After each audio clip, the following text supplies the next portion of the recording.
आज है 3 मई 2023। आज है 3 मई 2023 और 3 मई को प्रत्येक वर्ष विश्व प्रेस स्वतंत्रता दिवस मनाया जाता है। तो सबसे पहले आपको विश्व प्रेस स्वतंत्रता दिवस की हार्दिक शुभकामनाएं।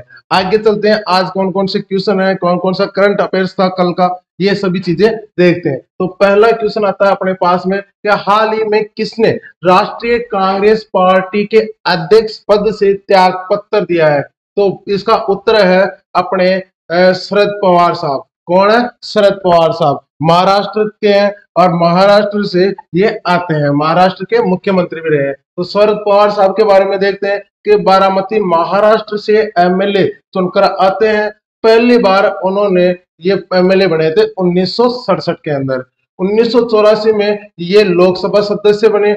1999 में कांग्रेस से अलग हो गए, जो मूल कांग्रेस है उससे अलग हो गए और 24 मई 1999 को खुद की एक अलग पार्टी बनाई कांग्रेस के नाम से, राष्ट्रीय कांग्रेस पार्टी। देखो पार्टियां मेनली तो 3 कांग्रेस पार्टियां हैं, एक तृणमूल कांग्रेस पार्टी, एक राष्ट्रीय पार्टी, ऐसे 3 अलग अलग पार्टियां हैं। तो ये किसके अध्यक्ष और संस्थापक थे? राष्ट्रीय कांग्रेस पार्टी के। और उन्होंने कब स्थापना की? 24 मई 1999 को राष्ट्रीय कांग्रेस पार्टी की स्थापना की। महाराष्ट्र के सबसे कम उम्र के सीएम बने और 1978 में ये मुख्यमंत्री बने थे।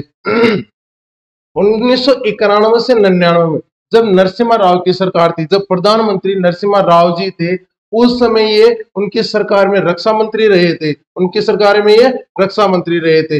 बाद में 2004 से 2014 जब प्रधानमंत्री मनमोहन सिंह जी थे, उनके कार्यकाल में ये कृषि मंत्री रहे। 2005 से 2008 तक बीसीसीआई के अध्यक्ष भी रहे, बीसीसीआई के अध्यक्ष भी रहे और 2010 में आईसीसी के अध्यक्ष भी रहे। उन्होंने कल घोषणा कर दी है कि जो भारतीय राष्ट्रीय कांग्रेस पार्टी है उसके अध्यक्ष पद से संस्थापक प्रमुख बने रहेंगे, है प्रमुख, और लेकिन ये इसके अध्यक्ष पद से त्याग पत्र दे देंगे। तो ये इन्होंने कल घोषणा की है। अगला क्वेश्चन आता है अपने पास में का अंतरराष्ट्रीय मुद्रा कोष IMF इंटरनेशनल मॉनेटरी फंड ने एशिया प्रशांत सेक्टर की इस वर्ष की अनुमानित विकास दर, है ना, विकास दर कितनी रखी है? तो IMF ने इस प्रशांत सेक्टर की अनुमानित विकास दर 4.6 रखी है। तो 2022 में ये विकास दर 3.8 थी, इससे बढ़कर अब 4.6 रहने का अनुमान है। ये बात विश्व, ये जो अंतरराष्ट्रीय मुद्रा कोष है इसका कहना है।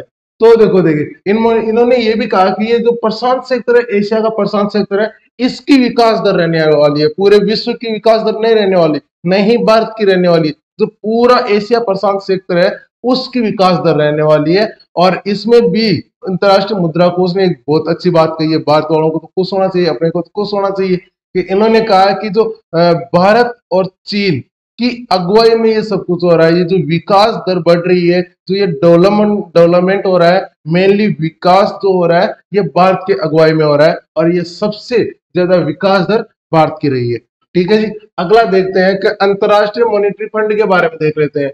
अंतरराष्ट्रीय मुद्रा कोष कहते हैं इसको, है ना, इंटरनेशनल मॉनेटरी फंड। इसकी जो परिकल्पना है, देखो स्थापना और परिकल्पना जुलाई 1994 में ब्रेटन वुड्स सम्मेलन में होती है ना। इसकी परिकल्पना ब्रेटन वुड्स सम्मेलन हो रहा था उसमें जुलाई 1994 में, और उस समय इसकी परिकल्पना की गई कि विश्व में एक ऐसा संगठन होना चाहिए जो यदि कोई देश आर्थिक रूप से संकटग्रस्त हो, है ना, उसकी मतलब कि लुटिया डूबने वाली हो आर्थिक दृष्टि से, तो एक ऐसा संगठन हो जो उसको उभारने का काम करे, उसको वापस आर्थिक स्थिति के आधार पर, आर्थिक स्थिति के रूप में उसको स्थिर करने का प्रयास करे।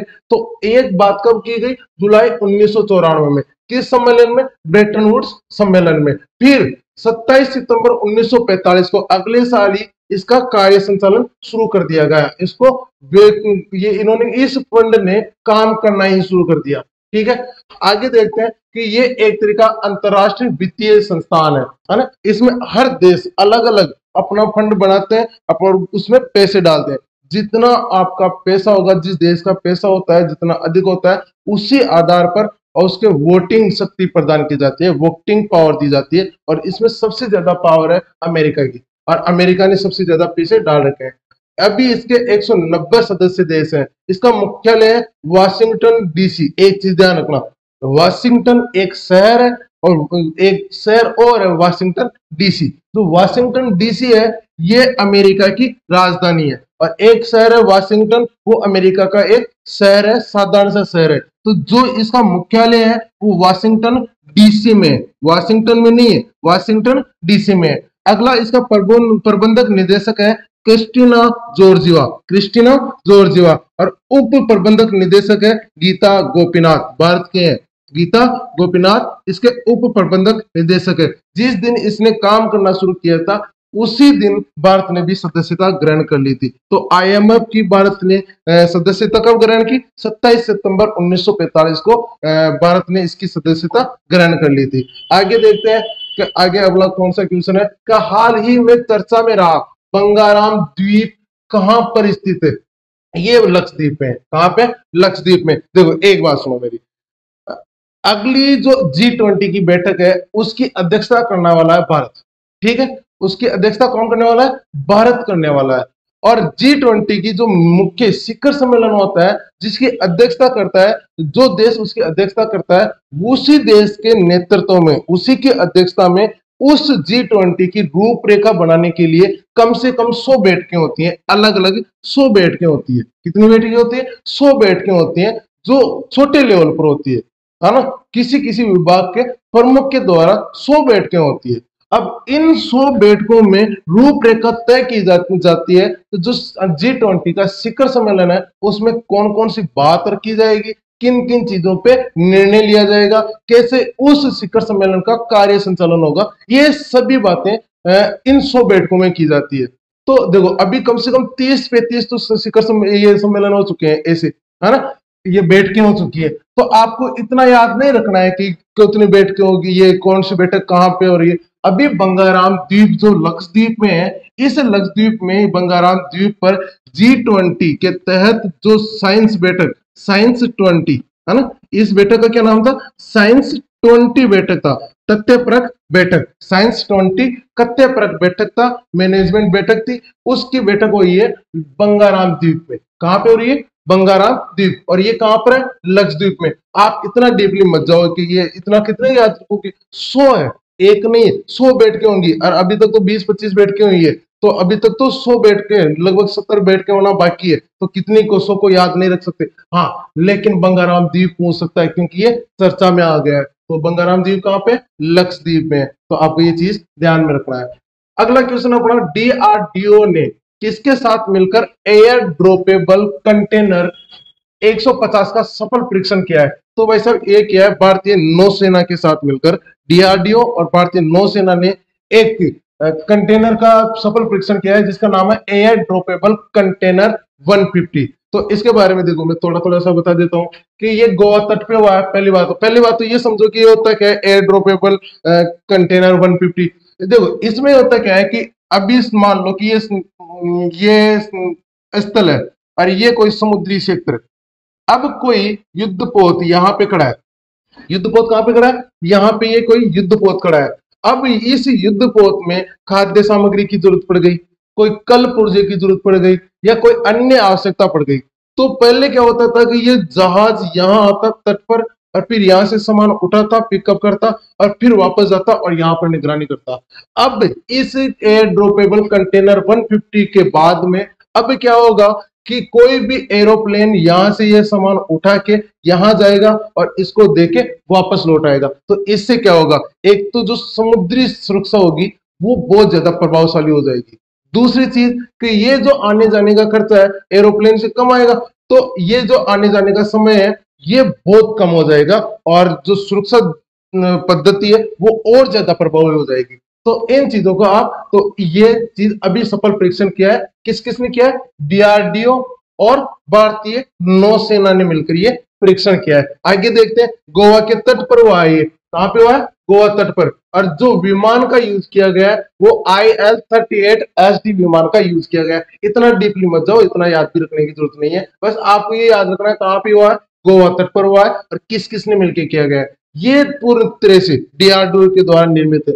डीआरडीओ ने तो इसका डिजाइन किया है और डीआरडीओ ने इसका निर्माण किया। तो पूर्णतः स्वदेशी और भारत सरकार का आत्मनिर्भर भारत ये योजना चल रही है। और आत्मनिर्भर भारत का लक्ष्य है कि जो सुरक्षा सेक्टर में, क्योंकि अपन जो सुरक्षा सामग्रियां हैं वो ज्यादातर बाहरी देशों से खरीदते हैं और सबसे ज्यादा बजट भी सुरक्षा सेक्टर, रक्षा सेक्टर का ही आता है, क्योंकि अपन फ्रांस से, इजराइल से, अमेरिका से, रूस से बहुत ज्यादा तैयार खरीदते हैं। तो भारत सरकार का लक्ष्य है कि इस सेक्टर में आत्मनिर्भर हो जाए। तो पहली बात तो अपन खुद अपनी पद्धति, अपनी टेक्नोलॉजी अपना सकते हैं, किसी बाहरी देश की टेक्नोलॉजी क्यों लेके आए, क्योंकि यदि अमेरिका की टेक्नोलॉजी लेके आते हैं अपने देश में सुरक्षा व्यवस्था के लिए, तो अमेरिका उस सुरक्षा व्यवस्था का तोड़ रख सकता है और कभी संकट के समय इसको यूज भी कर सकता है, मिस यूज भी कर सकता है। तो अपने खुद की टेक्नोलॉजी हो एक, तो दूसरी, यदि अपनी खुद की टेक्नोलॉजी होगी, अपन खुद डेवलपमेंट करेंगे, तो अपन किसी दूसरे देश को भी बेच कर आ सकते हैं। जैसे अभी कल मालदीव में एक रक्षा पोत बेच कर आए थे राजनाथ सिंह जी। तो अपन खुद भी, और इससे क्या होगा, रेवेन्यू होगा, भारत सरकार को बहुत बड़ा फायदा होगा, इनकम होगी। तो ये पूरी तरीके से पूर्णतः स्वदेशी है। अच्छा, डीआरडीओ के बारे में बात करें तो DRDO development research, defence research development organisation, defence research and development organisation इसकी फुल फॉर्म है। तो इसके वर्तमान अध्यक्ष है डॉक्टर समीर बी कामत और इसकी स्थापना हुई थी 1958 में, है ना, संस्थापक 1958 में। मुख्यालय है इसका नई दिल्ली में, रक्षा मंत्रालय के अधीन रहता है और इसका स्लोगन है वो है वलस्य मूलम विज्ञानम, वलस्य मूलम विज्ञानम। आगे देखते हैं, मालदीव व भारत सरकार के मध्य किस गश्ती पोत को लेकर समझौता हुआ है। तो असोल्ट पोत को लेकर ये समझौता हुआ है। कौन सा पोत है? असोल्ट पोत को लेकर ये समझौता हुआ है। असोल्ट पोत भी अपने तरीके से पूरी तरीके से स्वदेशी है। दूसरा, ये इसकी खास बात यह है कि ये जमीन पर भी चल सकता है और पानी में भी चल सकता है, जल और थल दोनों स्तरों पर चल सकता है। और ये जो भारत के द्वारा निर्मित पोत है। तो इससे फायदा क्या है कि जो तटवर्ती इलाके हैं, किसी भी देश के तटवर्ती इलाके हैं, उस पर आराम से निगरानी रखी जा सकती है और ज्यादा प्रभावित तरीके से निगरानी रखी जा सकती है। और आपको तो पता है कि मालदीव एक द्वीपीय देश है, तो उनको तो तटीय क्षेत्र की सुरक्षा की ज्यादा जरूरत पड़ती है। तो उन्होंने भारत से ये रक्षा समझौता किया है। और अभी एक क्वेश्चन कल था कि अभी राजनाथ सिंह जी मालदीव की यात्रा पर है और उन्होंने ये समझौता किया है भारत और उनके साथ में। ठीक है जी। अगला है, हाल ही में विदेश राज्य मंत्री वी मुरलीधरन, वी है यहाँ पे, है ना, वी मुरलीधरन किस देश की यात्रा पर है? तो ये भाई साहब अपने सऊदी अरब की यात्रा पर है। अगला देखते हैं, अभी देखो ये मुरलीधरन साहब अभी यहाँ पे गए थे जेद्दा, सूडान में संकटग्रस्त, सूडान में गृह युद्ध जैसे माहौल हो रखा है और वहां पर ये स्थितियों का जो भारतीय फंसे उनको निरीक्षण करने गए थे, उनको बचाने के लिए एक कमेटी लेके गए थे। वहां से सीधे सीधे गए सऊदी अरब भी चलते हैं, वहां पर भी देख के आ जाते हैं, वहां पर भी मिल के आ जाते हैं। तो वहां से जेद्दा से सीधे सऊदी अरब निकल गए। ठीक है, तो वहां पे इनकी एक प्रश्न हो गया।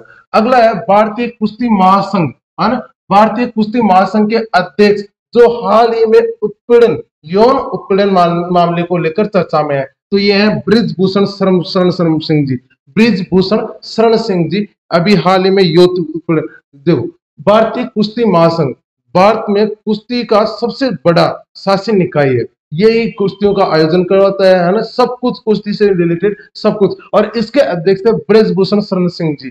कुछ महिलाओं ने, महिला खिलाड़ियों ने उन पर यौन उत्पीड़न मामले को, ये यौन उत्पीड़न को लेकर आरोप लगाए, है ना। तो इन्होंने आरोप लगाए, तो अभी जो खेल मंत्रालय है, तो उन्होंने, खेल मंत्रालय ने एक जांच समिति का गठन किया गया है।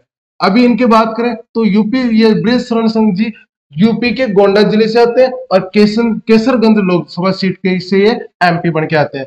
यदि बात करें भारतीय कुश्ती संघ महासंघ की, तो इसको इंग्लिश में बोलते हैं WFI, wrestling federation of India. क्या बोलते हैं? Wrestling federation of India. Bharat में कुश्ती का सबसे बड़ा शासी निकाय है। इसका जो मुख्यालय है वो नई दिल्ली में और स्थापना 1958 में हुई थी, स्थापना 1958 में हुई थी। प्रसिद्ध इतिहासकार जिनका हाल ही में निधन हो गया है भाई साहब, ये है अपने रणजीत गुहा साहब। ये क्या है? रणजीत गुहा साहब। अभी वर्तमान में जो कोलकाता है, वहां पे कोलकाता में रहा करते थे, पूरे 100 साल जी के मरे भाई साहब। पूरे 100 साल जीके मरे। दूसरी बात, इनका जन्म बरिशाल बांग्लादेश में हुआ था। बांग्लादेश में जो अभी वर्तमान है वहां पे बरिशाल नाम करके एक गांव होता है, वहां पे उन्होंने बाद में ये जब बंटवारा हुआ तो भारत आ गए और भारत में कोलकाता में ये निवास करने लगे। इन्होंने बहुत सारी किताबें ली स्वतंत्रता आंदोलन पर, किसान आंदोलनों पर, और ब्रिटिश साम्राज्य द्वारा जो शोषण, आर्थिक शोषण किया गया उन पर बहुत सारी किताबें लिखी गई। तो क्वेश्चन पूछ सकता है कि कौन से प्रसिद्ध इतिहासकार है जिनका हाल ही में निधन हो गया, तो कौन है? रणजीत गुहा साहब। अगला है कि हाल ही में कोलकाता उच्च न्यायालय का मुख्य न्यायाधीश किसे नियुक्त किया गया है? न्यायमूर्ति टी.एस. शिव गणनम साहब को कलकत्ता उच्च न्यायालय का मुख्य न्यायाधीश नियुक्त किया गया है। तो आपको ये चीज ध्यान रखनी है। अच्छा, उच्च न्यायालय के न्यायाधीश की नियुक्ति किस अनुच्छेद के तहत होती है? अनुच्छेद 217 के तहत। कौन करता है? राष्ट्रपति करता है। कौन करता है? राष्ट्रपति करता है। कोलकाता उच्च न्यायालय के बारे में जानना बहुत जरूरी है, बहुत इंपॉर्टेंट है कि आप सबको बताया कि भारत में सबसे पुराना है, सबसे पहला उच्च न्यायालय है कोलकाता उच्च न्यायालय। अंग्रेज जब भारत आए थे तो उन्होंने स्थापना होने के बाद में पहली बार एक अधिनियम लेके, भारतीय उच्च न्यायालय अधिनियम 1862, और इस अधिनियम के तहत 3 जगह पर उच्च न्यायालय की स्थापना की थी। पहला कोलकाता, दूसरा मुंबई और तीसरा मद्रास। इन तीनों जगह पर उच्च न्यायालयों की स्थापना की थी। जो पहला उच्च न्यायालय था वो था कोलकाता उच्च न्यायालय। कौन सा था? कोलकाता उच्च न्यायालय। तो ये पहला तो क्या हो जाता है? भारत का सबसे पुराना और सबसे प्रतिष्ठित न्यायालय है कोलकाता उच्च न्यायालय। अगली बात है कि भारतीय उच्च न्यायालय अधिनियम 1862 के तहत इसकी स्थापना हुई है।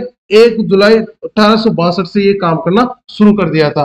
3 उच्च न्यायालयों की स्थापना हुई थी और अंग्रेजों ने की थी। तो ये बहुत जरूरी है, आपसे ये पूछ सकता है बैकग्राउंड में जाकर। उच्च न्यायालय के मुख्य न्यायाधीश की नियुक्ति किस अनुच्छेद के तहत होती है? अनुच्छेद 217 के तहत होती है और राष्ट्रपति द्वारा इसकी नियुक्ति की जाती है। अगला क्वेश्चन है कि किसे परमाणु ऊर्जा आयोग का अध्यक्ष नियुक्त किया गया है? तो भाई साहब ये किया गया है अजय कुमार मोहंती साहब को। किसको किया गया है? अजय कुमार मोहंती साहब को।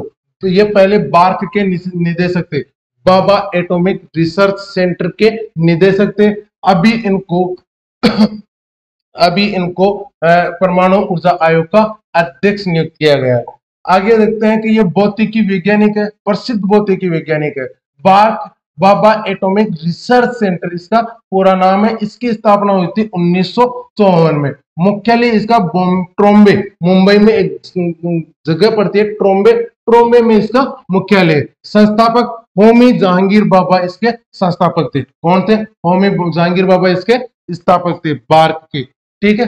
अगला क्वेश्चन अपना, मशहूर अभिनेत्री व लेखिका जिन्हें बाफ्टा पुरस्कार या बाफ्टा फेलोशिप भी बोलते हैं, इसको क्या बोलते हैं? बाफ्टा फेलोशिप या बाफ्टा पुरस्कार द्वारा सम्मानित किया जाएगा। अभी तक किया नहीं है, जाएगा, अभी जाएगा। तो कब इसका सम्मानित किया जाएगा? कहाँ पे सम्मानित किया जाएगा? किसको किया जाएगा? मीरा शाल को इसको सम्मानित किया जाएगा। मीरा शाल को इस पुरस्कार से सम्मानित किया जाएगा। कौन सा पुरस्कार है? बाफ्टा इनके बारे में देखो, ये ब्रिटिश नागरिक है, लेकिन ये भारतीय मूल की है ना? भारतीय मूल की ब्रिटिश नागरिक है, भारतीय मूल की ब्रिटिश नागरिक है। दूसरी चीज देखते हैं कि ये भारतीय मूल की ब्रिटिश नागरिक है और ये प्रसिद्ध अभिनेत्री है, फिल्मों में काम भी करती हैं और साथ ही साथ में ये एक फेमस लेखिका भी है, तो ये चीजें ध्यान में रखनी है। और चीजें देखें तो इन्होंने 2 किताबें बहुत अच्छी लिखी है, गुडनेस ग्रेसियस और दूसरा है द कुमार्स एट नंबर 42। ये बहुत ज्यादा चर्चित रही है और इन्हीं के चलते इनको ये पुरस्कार बाफ्टा अवार्ड दिया जा रहा है। भारतीय मूल की ब्रिटिश नागरिक है। British academy of film and television arts द्वारा ये पुरस्कार दिया जाता है। अगला बात है कि academy of film and television arts द्वारा ये दिया ही जाता है। और दूसरा कि इसकी स्थापना, जो बाफ्टा है, इसकी स्थापना 1947 में हुई थी और इसका मुख्यालय लंदन में। कहां पे इसका मुख्यालय? लंदन में। तो दोस्तों आज ये थी आज की प्रमुख समाचार, तो यहीं पे खत्म करते हैं। आप एंजॉय कीजिए और बताइए आप लोगों को कैसा लग रहा है ये सभी जो भी चल रहा है, तो ये चीजें कैसी लग रही है और क्या और अपडेशन होना चाहिए। तो थैंक यू।